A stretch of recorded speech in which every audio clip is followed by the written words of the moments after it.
دن کے 11 بجے ہیں۔ السلام علیکم، یہ ریڈیو پاکستان ہے۔ ترنم حامد سے خبریں سنیے۔ اہم خبروں کا خلاصہ۔ وزیر اعظم نے بحرین کے ساتھ احترام پر مبنی دو طرفہ تعلقات کو مزید مستحکم کرنے کے لیے پاکستان کے عزم کا اعادہ کیا ہے۔ سرمایہ کاری بورڈ کے وزیر نے ملک میں پائیدار اقتصادی ترقی کے لیے حکومت کا عزم ظاہر کیا ہے۔ ہانگ کانگ کے ضلع تائپو میں رہائشی عمارتوں میں لگنے والی آگ میں 44 افراد ہلاک ہو گئے ہیں۔ اور راولپنڈی میں جاری سہ فریقی T20 کرکٹ سیریز میں آج پاکستان اور سری لنکا مد مقابل ہوں گے۔ اور اب خبریں تفصیل کے ساتھ۔ پاکستان اور بحرین نے سیاسی، اقتصادی، دفاعی اور ثقافتی شعبوں میں تعاون کو مزید وسعت دینے پر اتفاق کیا ہے۔ یہ اتفاق رائے منامہ میں وزیر اعظم شہباز شریف اور بحرین کے فرمانروا حمد بن عیسیٰ الخلیفہ کے درمیان ملاقات میں ہوا۔ وزیر اعظم نے مشترکہ عقیدے اور باہمی احترام پر مبنی دو طرفہ تعلقات کو مزید مستحکم کرنے کے لیے پاکستان کے عزم کا اعادہ کیا۔ دونوں رہنماؤں نے دیرینہ دفاعی شراکت داری کی اہمیت کا اعادہ کیا اور تربیت، لاجسٹکس، افرادی قوت اور دفاعی پیداوار میں تعاون مضبوط بنانے پر اتفاق کیا۔ انہوں نے غزہ میں حالیہ پیش رفت پر تبادلہ خیال کیا اور اس بات پر اتفاق کیا کہ کئی دہائیوں سے مصائب کا شکار غزہ کے عوام کے لیے امن اور استحکام انتہائی ناگزیر ہے۔ ایران کی سپریم نیشنل سیکیورٹی کونسل کے سیکریٹری ڈاکٹر علی لاریجانی نے پاکستان اور ایران کو تکمیلی کردار کی حامل بااثر علاقائی ریاستیں قرار دیا ہے۔ اسلام آباد میں پاکستانی ذرائع ابلاغ کو بریفنگ دیتے ہوئے انہوں نے کہا کہ ایران پاکستان اور افغانستان کے درمیان کشیدگی کم کرنے میں تعاون کے لیے تیار ہے۔ انہوں نے اس امید کا اظہار کیا کہ علاقائی مسائل کو علاقائی سطح پر بات چیت کے ذریعے حل کیا جائے گا۔ ڈاکٹر علی لاریجانی نے مشترکہ سرحد پر عسکریت پسند گروہوں کی موجودگی کی نشاندہی کرتے ہوئے انٹیلیجنس تعاون کو بڑھانے اور مشترکہ سیکیورٹی کا لائحہ عمل تیار کرنے پر زور دیا۔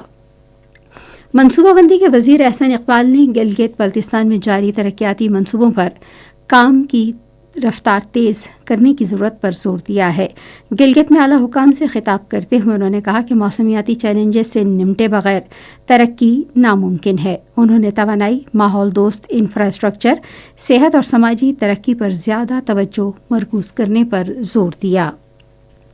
سرمایہ کاری بورڈ کے وزیر قیصر احمد شیخ نے ملک میں پائیدار اقتصادی ترقی میں تعاون کے لیے حکومت کے عزم کا اعادہ کیا ہے۔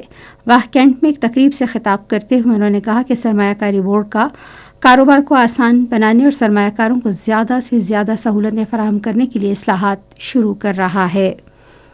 وزیر اعلیٰ پنجاب مریم نواز نے بے سہارا بیواؤں کے قبضے کے کینسر کو ترجیحی بنیادوں پر حل کرنے کی ہدایت کی ہے۔ قبضے کے کیسز کو ترجیحی بنیادوں پر حل کرنے کی ہدایت کی ہے۔ لاہور میں ایک اجلاس کی صدارت کرتے ہوئے انہوں نے جائیدادوں پر ناجائز قبضوں کے خلاف کارروائیوں کی روزمرہ بنیادوں پر نگرانی کا حکم دیتے ہوئے انہیں یومیہ رپورٹ پیش کرنے کی ہدایت کی۔ وزیر اعلیٰ نے کہا کہ وہ ڈپٹی کمشنرز کی جانب سے منعقد کی جانے والی تنازعات کے حل کی ضلعی کمیٹی کے اجلاس کی روزانہ نگرانی کریں گی۔ ہانگ کانگ کے ضلع تائپو میں رہائشی عمارتوں میں لگنے والی آگ سے کم از کم 44 افراد ہلاک ہو گئے ہیں۔ پولیس ترجمان نے کہا ہے کہ آگ لگنے کی وجہ تاحال معلوم نہیں ہو سکی۔ صدر آصف علی زرداری اور وزیر اعظم شہباز شریف نے آتش زدگی میں قیمتی جانوں کے ضیاع پر گہرے دکھ اور افسوس کا اظہار کیا ہے۔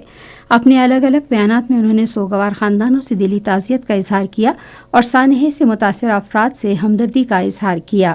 دونوں رہنماؤں نے اس مشکل گھڑی میں چین کے صدر شی جن پنگ اور چینی عوام کے ساتھ پاکستان کی یکجہتی کا اعادہ کیا۔ ممتاز صحافی، ادیب، شاعر اور تحریک پاکستان کے رہنما مولانا ظفر علی خان کی آج 69ویں برسی منائی جا رہی ہے۔ وہ 1873 میں وزیر آباد میں پیدا ہوئے۔ انہوں نے تحریک پاکستان میں مثالی خدمات انجام دی اور برطانوی راج کے خلاف سخت مزاحمت کی وجہ سے انہیں قید کیا گیا۔ وہ 1945-46 میں ظفر علی خان مسلم لیگ کے نامزد امیدوار کے طور پر مرکزی قانون ساز اسمبلی کے لیے منتخب ہوئے۔ وہ اردو اخبار زمیندار کے ایڈیٹر تھے، جس کا شمار بر صغیر کے سب سے بااثر اخبارات میں ہوتا تھا۔ وہ بابائے اردو صحافت کے طور پر تسلیم کیے جانے کے بجا طور پر مستحق تھے۔ وہ 1956 میں آج کے روز لاہور میں انتقال کر گئے اور انہیں وزیر آباد میں سپرد خاک کیا گیا۔ اور راولپنڈی میں جاری سہ فریقی T20 کرکٹ سیریز میں آج پاکستان اور سری لنکا مد مقابل ہوں گے. میچ شام 6 بجے شروع ہوگا. خبریں ختم ہوئی. مزید خبروں تجزیوں کے لیے آئیے ہماری ویب سائٹ پر radio.gov.pk اور فیس بک کے link Radio Pakistan news official پر براہ راست ویڈیو سٹریمنگ بھی ملاحظہ کیجیے.